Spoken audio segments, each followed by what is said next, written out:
ناظرین، animals valley آپ کے لیے لاتا ہے جانوروں کے بارے میں معلومات کا خزانہ۔ آج ہم آپ کو بتاتے ہیں ایسے ہی حیران کن جانوروں کے بارے میں جن کے لیے سیکس کا مطلب موت ہوتا ہے اور ان کی قسمت میں سیکس کرنے کے بعد مرنا لکھا ہوتا ہے۔ جی ہاں، آپ کی حیرانگی بجا ہے کہ ایسا کیسے ہو سکتا ہے۔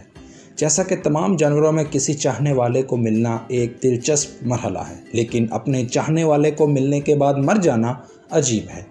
اور ایسے ہی عجیب جانوروں کے بارے میں ہم لاتے ہیں معلومات ہر ایپیسوڈ میں۔ آئیے آگے بڑھتے ہیں اور دیکھتے ہیں کون ہے یہ عجیب و غریب جانور۔ ایسے جانوروں کو آپ خودکش بھی کہہ سکتے ہیں اور اس سارے عمل کو خودکش تولید بھی کہہ سکتے ہیں، کیونکہ یہ ملاپ کے بعد کچھ خود ہی مر جاتے ہیں تو خودکش ہی ہوئے۔ تو ناظرین، اب آتے ہیں اپنے ٹاپک کی طرف۔ تو ناظرین، مکڑی ایسے جانوروں کی ایک قسم ہے جو کہ ملاپ کرنے کے بعد مر جاتی ہے۔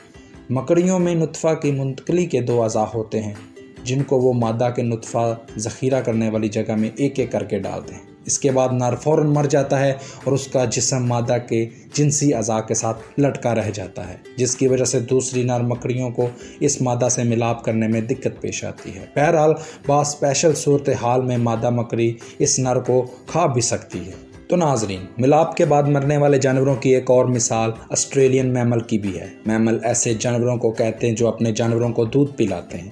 نر جانور پاگلوں کی طرح ملاپ کرتا ہے جو بعض اوقات کئی گھنٹوں پر بھی محیط ہو سکتا ہے۔ بہرحال ملاپ کے فوراً بعد وہ اس کا نتیجہ بھی بھگتتا ہے اور اس کا جسمانی مدافعتی نظام مہلک خرابی کا شکار ہو جاتا ہے اور اس کی وجہ سے اس کی موت ہو جاتی ہے۔ ایک اور مثال جو کہ سیلمن مچھلی کی بھی ہے۔ نر سیلمون اس مقصد کے لیے زیادہ سے زیادہ 2000 میل تک کا فاصلہ طے کر سکتا ہے۔ ملاپ کرنے کے فوراً بعد نر سیلمن مر جاتا ہے، جبکہ مادہ اپنے بچوں کی حفاظت کے لیے 1 یا 2 ہفتوں تک زندہ رہ سکتی ہے۔